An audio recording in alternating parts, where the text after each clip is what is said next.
여러분, 혹시 왕관을 눈앞에 두고도 무려 32년이나 감옥에 갇혀 지낸 여인의 이야기가 있다는 걸 아시나요? 영국 하노버 왕조의 시작을 알린 국왕 조지 1세, 그의 뒤에는 역사 속에서 지워버리려 했던 아내, 바로 조피 도로테아가 있었습니다.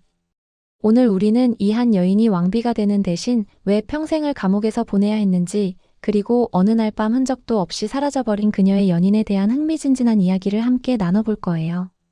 먼저 얼음으로 빚은 남편이라 불린 게오르크 루트비이 훗날의 조지 1세 이야기를 해볼게요. 그는 무뚝뚝하고 차가운 성격이었죠. 책임감은 강했지만 교양은 부족했고 화가 나면 폭력까지 행사하는 인물이었다고 해요. 그의 결혼은 사랑과는 거리가 먼 철저한 비즈니스였습니다. 가문의 영토와 재산을 합치기 위한 정략 결혼이었는데 특히 장인어른이 내건 연간 10만 탈러라는 어마어마한 지참금이 그의 마음을 움직였다고 하네요. 아내를 향한 그의 태도는 정말 냉정했는데요. 결혼 직후부터 정부 멜로지네와 대놓고 시간을 보내며 아내를 철저히 무시했습니다. 심지어 아내의 어머니가 하급 귀족 출신이라는 점을 들어 예의 범절을 모른다며 비난하기까지 했죠. 결혼 후 후계자를 낳자마자 아내에게 관심을 끊고 폭력을 휘두르기 시작했는데 심지어 둘째를 임신한 아내의 목을 조른 일화는 정말 충격적입니다. 하지만 우리의 주인공 조피 도로테아는 남편과는 전혀 다른 불꽃처럼 자유로운 영혼이었어요.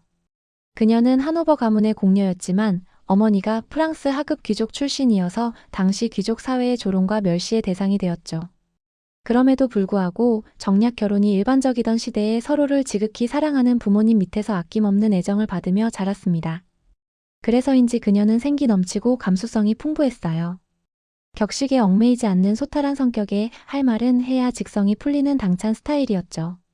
그녀는 이 결혼을 전혀 원치 않았고 약혼자인 게오르그의 초상화를 집어던지며 울부짖었다고 전해질 만큼 격정적인 여인이었습니다. 이런 조피 도로테아에게 운명처럼 다가온 사람이 있었으니 바로 필리프 폰 퀘니스마르크였습니다. 그는 스웨덴 귀족 출신의 용맹한 군인이자 조피의 어린 시절 소꿉친구였죠. 무뚝뚝하고 차가운 게오르그와는 달리 퀘니스마르크는 잘생기고 모험심이 강했으며 무엇보다 외로운 조피의 이야기를 진심으로 들어주는 따뜻한 남자였습니다. 1690년경 그가 하노버 근위대 대장으로 부임하며 두 사람은 극적으로 재회했고 급속도로 가까워져 비밀스러운 연인이 됩니다. 궁정의 삼엄한 감시를 피해 암호로 된 편지를 주고받으며 사랑을 키웠고 심지어는 함께 하노버를 탈출할 계획까지 세웠죠. 하지만 이들의 사랑은 결국 질투가 부른 함정에 빠지고 맙니다. 바로 하노버 선제후의 정부이자 궁정의 실세였던 클라라 폰 플라텐 백작 부인이 그 폭로자였죠. 야사에 따르면 그녀가 젊고 잘생긴 퀘니스마르크를 유혹했지만 거절당하자 그 분노와 질투심으로 두 사람을 파멸시킬 계획을 세웠다고 해요. 플라텐 백작 부인은 두 사람의 비밀 편지를 손에 넣어 게오르그와 선제후에게 폭로했고 미래의 영국 왕위 계승자의 아내가 연루된 이 스캔들에 하노버 궁정은 발칵 뒤집힙니다. 그리고 대망의 운명의 날 1694년 7월 1일 밤 퀘니스마르크는 조피와 마지막으로 도주 계획을 논의하기 위해 그녀의 방을 찾았어요. 이것이 그들의 마지막 만남이 될 줄은 아무도 몰랐겠죠.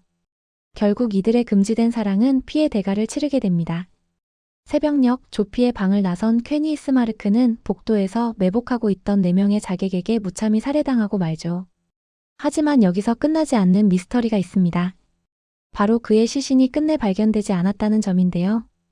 역사가들은 그의 시신의 돌을 메달아 라인의 강에 버렸거나 하노버 라인의 궁전 마룻바닥 아래의 석회와 함께 안매장했을 것이라고 추정합니다.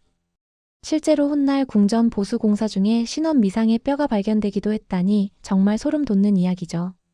퀘니스마르크는 그렇게 역사 속에서 흔적도 없이 사라져버렸습니다.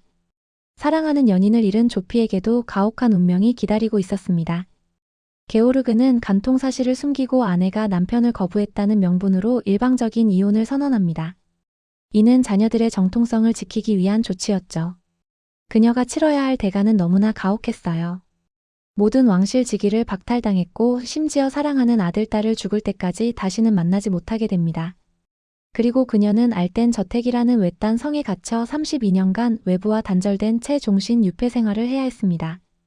정말 아이러니하게도 1714년 남편 게오르그가 영국의 조지 1세로 즉위했을 때 영국의 왕비가 되었어야 할 조피 도로테아는 독일의 외딴 성에서 홀로 쓸쓸히 늙어가고 있었습니다. 32년간의 유배 생활 끝에 조피는 1726년 60세의 나이로 사망합니다. 죽기 전 그녀가 남편에게 보낸 편지에는 저주에 가까운 마지막 말이 담겨 있었다고 전해져요. 바로 조피 도로테아는 비록 왕비가 되지 못했지만 그녀의 피는 영국과 프로2세 나아가 유럽의 역사를 완전히 바꾸어 놓았습니다. 그녀의 아들 조지 2세는 어머니를 유폐시킨 아버지를 평생 증오했고 훗날 영국의 국왕 조지 2세로 즉위하여 하노버 왕조를 이어갑니다. 그리고 그녀의 딸 조피 도로테아는 어머니의 죽음을 공개적으로 애도하여 아버지를 분노케 했고 프로2세의 왕비가 되어 대왕이라 불리는 아들 프리드리히 2세, 즉 프리드리히 대왕을 낳았죠. 한 남자의 냉대와 한 여인의 비극적인 사랑이 없었더라면 영국과 프로2세의 역사는 물론 유럽 전체의 역사는 지금과는 전혀 다른 모습이었을지도 모른다는 사실. 정말 놀랍지 않나요?